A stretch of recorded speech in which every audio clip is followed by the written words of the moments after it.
Қайырлы күн, құрметті трейдерлер. Бүгін 2026 жылдың 29 мамыры жұма, және біз әлемдік валюта, шикізат және қор нарықтарындағы қозғалыстарға әсер етіп отырған негізгі оқиғаларды текжейлі талқылайтын боламыз. Күнделікті брифингке қош келдіңіздер. Менің есімім Алишер Утамбаев, және Маркетс Қазақстан YouTube арнасында дәл осы брифингті жүргізетін боламын. Айта кететін болсақ, инвесторлардың назарында бірнеше маңызды фактор қалып отыр. Дәл қазіргі таңға ол әрине де ақш федералдық резервтік жүйесінің саясаты, таяу шығыстағы жағдай және мұнай нарығындағы динамика мен Қытай экономикасының ахуалы мен әлемдік инфляцияға қатысты алаңдаушылықтар. Бүгінгі күнтізбені шолып өтетін болсақ, мінекей жағдайлар экрандарыңызда. Бүгіндікке жоспарланған мінекей маңызды жағдайлар осында жазылған. Көбісі өтіп қойды деп айтуға да келеді, және талқылайтын заттар бар, жаңалықтар өте көп. Дәл осы жаңалықтарды біз сіздермен бірге жалпы есебімен айтқанда талқылап өтетін боламыз. Әсіресе өте маңызды бір тақырыптардың бірі ол әрине де таяу шығыстағы жағдай, яғни мұнайдың нарығы, және мұнай нарығы біз жақсы білетіндей көптеген валюталарға әсерін тигізеді. Әрмен қарай енді біз сіздермен әдеттегідей доллар индексімен бастайтын боламыз. DXY доллар индексі осы аптада күшті деңгейлер маңында қалып, шамасымен 99 пункт айналасында саудаланып жатыр. Кейбір түзетулерге қарамастан доллар инвесторлар тарапынан жоғары жалпы сұранысты сақтап отқаны бізге белгілі, және негізгі себеп ол әрине де федералдық резерв жүйесі пайыздық мөлшерлемелерді жалпы төмендетуге асықпайды деген күтулердің күшеюі. Бірнеше ай бұрын нарық 2026 жылы ФРЖ тарапынан агрессивті мөлшерлеме төмендетулерден күткен болатын еді. Алайда қазір жағдай өзгерді. Америкалық реттеуші өкілдері инфляцияның әлде тым тұрақты екенін жиі айтып жатыр. Әсіресе қызмет көрсету секторы мен энергетика саласындағы баға өсімі алаңдаушылық туғызуда. Осы жағдай аясында ақш-тың 10 жылдық облигацияларының кірістілігі жоғары деңгейде қалып отыр. Бұл долларлық активтерге капитал ағынын жалғастыруда. Сарапшылар ақш экономикасы әзірге Еуропа мен Азия экономикаларына қарағанда әлдеқайда тұрақты болып тұрғанын атап өтуде, және долларды қолдайтын қосымша факторлардың бірі ол әрине де таяу шығыстағы геосаяси жағдай. Нарықтар әлемдік мұнай саудасындағы ең маңызды бағыттардың бірі саналатын Ормұз бұғасы төңірегіндегі жағдайды әлі өте мұқият бақылауда. Және әлемдік теңіз арқылы тасымалданатын мұнайдың шамасымен 20% осы бұғаз арқылы өтеді. Сондықтан жеткізілімдерге қатысты кез келген тәуекел мұнай бағасы мен валюта нарығына бірден әсер ететіні бізге мәлім. Және геосаяси шиеленіс аясында инвесторлар қорғаныс активтеріне көбірек ауысуда, ал доллар мұндай кезеңдерде дәстүрлі түрде негізгі бенефициарлардың бірі болып саналады. Дегенмен, таяу шығыстағы соңғы күндері жағдай біртіндеп тұрақтануы мүмкін деген ақпараттар пайда болып жатыр. Кейбір сарапшылар егер шиеленіс шынымен азая бастаса, жаз мезгіліне доллар айтарлықтай түзетуге ұшырауы мүмкін деп есептейді. Бірақ ол енді әрине де жалпы есебімен айтқанда әлі де бізге жақында келетін жаңалықтар. Бірақ бүгінгі күні болған жалпы жаңалықтарға сенетін болсақ, доллардың динамикасы төменге ұмтылуы біз үшін тосынсый болып шықпайды. Себебі біз көргендей, соңғы жаңалықтарға сәйкес дәл қазір осы геосаяси шиеленіске қатысты жалпы келіссөздер басталып жатыр екен. Америка Құрама Штаттары президенті әлі де өз келісімін берген жоқ, десе де бұл жағдайдың өзі нарықта өте бір сезімтал реакцияны беретіні бізге белгілі. Еуро және доллар валюталық жұбына қысым астында қалып жатқанын айта кету қажет. Еуро бірден бірнеше мәселемен бетпе-бет келуде. Біріншіден, Германия мен Франциядан келген әлсіз өнеркәсіптік деректер Еуропа экономикасы қалпына келу қарқынына қатысты алаңдаушылықты күшейтеді.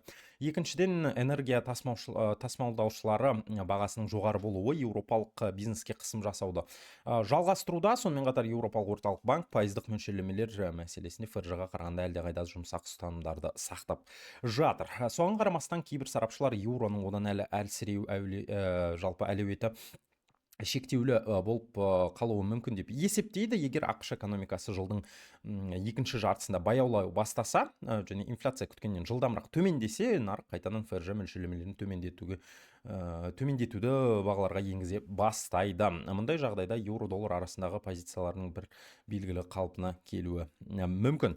Сондықтан әрмен қарай көреміз енді қандай оқиғалар болатынын және дәл сол жаңағы айтып өткен динамика сақталады деген ойдамыз. Яғни жалпы есебімен айтқанда еуроның жалпы жағдайы жақсарады деген ой пікір бізде бар. Ұлыбританиялық фунт пен жалпы Америка доллары жұбындағы фунт стерлинг аралас динамика көрсетуде. Ұлыбританиядағы жоғары инфляция британ валютасын белгілі бір деңгейде қолдап отыр. Қызмет көрсету саласындағы инфляция мен жалақы өсімі Англия банкі үшін маңызды мәселе болып қалуда.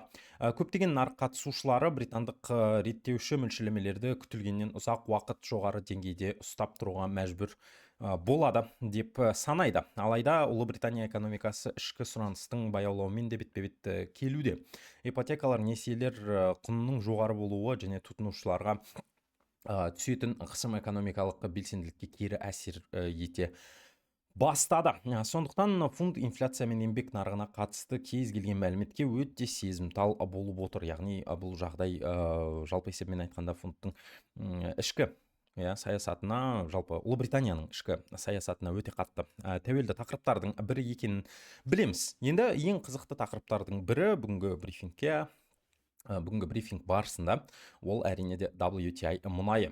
Бұл мұнай түрі жалпы мұнай бренді әлемдік нарықтардың басты драйверлерінің бірі болып қалуда. Осы аптада мұнай бағасы өте құбылмалы саудаланды. Аптаның басында таяу шығыстағы жеткізілімдерге қатысты алаңдаушылық аясында бағалар күрт өскеніне қарамастан өңірдегі шиеленістің төмендеуі мүмкін деген жаңалықтардан кейін өсімінің бір бөлігі түзетілді. Яғни жалпы баға төменге ұмтылды. Біз көргендей қазіргі уақытта мұнай нарығында бірнеше фактор әсер етуде. Бір жағынан геосаяси жалпы бағалар қолдап жатыр бұл жағдайды. Екінші жағынан инвесторлар әлемдік экономиканың баяулауынан және шикізатқа сұраныс төмендеуінен қауіптенуде. ОПЕК плюс мұнай өндіру шектеулерін сақтау мәселесін талқылауды жалғастырып жатыр. Себебі ұйым нарықтағы күрт құлдыраудың алдын алуға тырысуда.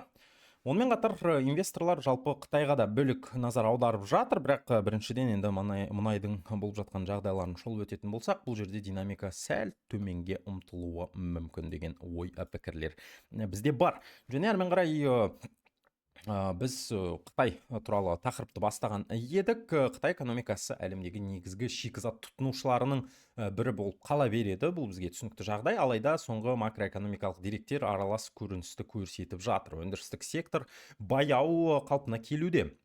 Жылжымайтын мүлік нарығы әлсіз болып қалуда, ал ішкі сұраныс сенімді өсім көрсетпей отыр. Сонымен қатар Қытай халықаралық саудадағы доллар үлесін біртіндеп азайтуды жалғастыруда. Қытай мен басқа мемлекеттер арасындағы есеп айырылысының көбі юаньмен жүргізіле бастады. Сарапшылар дедолларизация процесі біртіндеп күшейіп келе жатқанын айтқанымен, доллар әлі де негізгі әлемдік резервтік валюта болып қалып жатыр.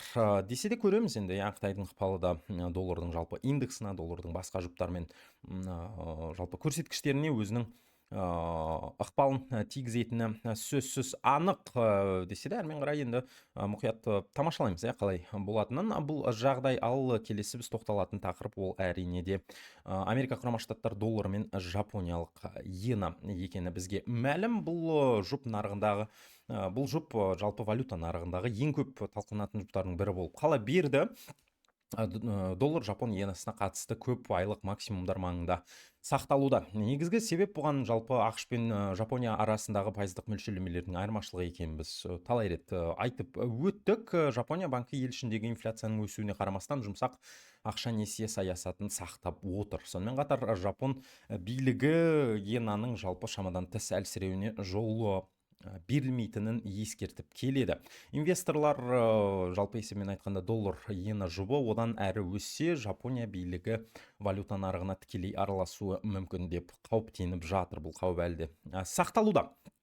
Десе де соңғы динамикаға сәйкес бұл жерде де күтілімдер жоғары болады деген ойдамын. Ал әрмен қарай біз тоқталатын тақырып ол әрине де Америка доллары мен канадалық доллар екенін айта кету қажет. Бұл жұпта жалпы инвесторлардың назарында. Канадалық доллар жоғары мұнай бағасының арқасында қолдау табуда, себебі Канада ірі энергия экспорттаушы елдерінің бірі.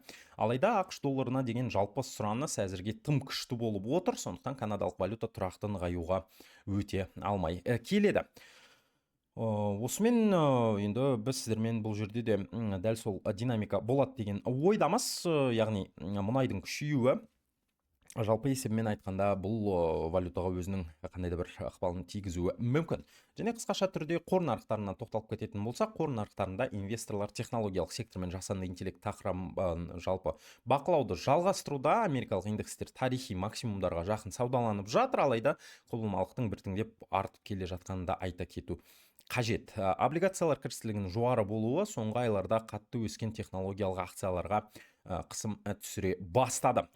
Жасанды интеллектпен байланысты компаниялар нарықтың басты фавориттері болып қалуда. AI инфрақұрылымына жартылай өзгерістерге және бұлтты технологияларға инвестициялар рекордтық жалпы деңгейде сақталып жатыр, алайда көптеген сарапшылар нарықтың қызып кету қаупі және кейбір технологиялық компаниялардың бағалануы тым жоғары екенін ескертіп жатыр. Алтын бағасы туралы айта кететін болсақ, бұл баға жалпы соңғы уақытта дәл осы соңғы аптада айта кететін болсақ аралас динамика көрсетіп жатыр. Біз көріп отырмыз қазір қандай жағдай орын алып жатқанын, және дәл осы жағдай туралы да толыққанды тоқтап кетейік. Бір жағынан бағалы металл геосаяси тәуекелдер мен қорғаныс активтеріне сұраныс арқасында қолдау табуда, бірақ екінші жағынан күшті доллар мен облигациялар кірістілігінің жоғары болуы алтын бағасының өсуін шектеп жатыр. Кейбір сарапшылар облигациялар нарығындағы ықтимал мәселелер жылдың екінші жартысында алтын бағасының жаңа өсу драйверлеріне айналып кетуі мүмкін деп санайды. Сондықтан көреміз, әзірге енді доллар сәл әлсіздеп бара жатыр деген ой пікірлер бізде болып еді. Сондықтан енді алтын жалпы қорғаныс активтері бірі ретінде жоғары динамика көрсетіп те қалуы әбден ықтимал. Сондықтан әрмен қарай көреміз қандай жағдайлар болатын. Криптовалюта нарығы туралы да кішігірім тоқталатын болсақ, бұл жалпы нарықтың өзі де жоғары құбылмалықты сақтап отыр. Биткоин кең диапазонда саудалануда, және тәуекелдерге деген тәбет пен ақш пен Еуропаны цифрлық активтерді реттеу жаңалықтарына реакция білдіруде. Институционалдық инвесторлардың криптовалюталарға қызығушылығы сақталғанымен, әлемдік орталық банктер қатаң саясатты аясында жалпы инвесторлар сақ бола бастады.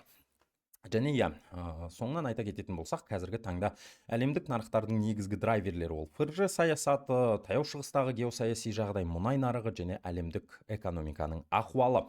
Инвесторлар инфляциялық тәуекелдер, пайыздық мөлшерлемелерге қатысты күтулер және жаһандық экономиканың өсуін баяулау ықтималдылығы арасында тепе-теңдік іздеуді жалғастыруда. Дәл осы факторлар алдағы аптада валюталар, мұнай, алтын және қор индекстерін жалпы қозғалысын анықтайтын болмақ. Және достар, осымен бүгінгі кішігірім брифинг аяқталды. Назарларыңызға мыңда бір рахмет. Егер форекс нарығындағы жаңалықтарды жібере алмаймыз дейтін болсаңыздар, Амаркетстің міндетті түрде Telegram және Instagram парақшаларына жазылып кетуді ұмытпаңыздар, және дәл осы YouTube арнаға жазылып хабарламаларды қосуды да ұмытпаңыздар. Сіздердің қолдауларыңыз біз үшін өте маңызды. Келесі брифинг барысында кездескенше сау болыңыздар.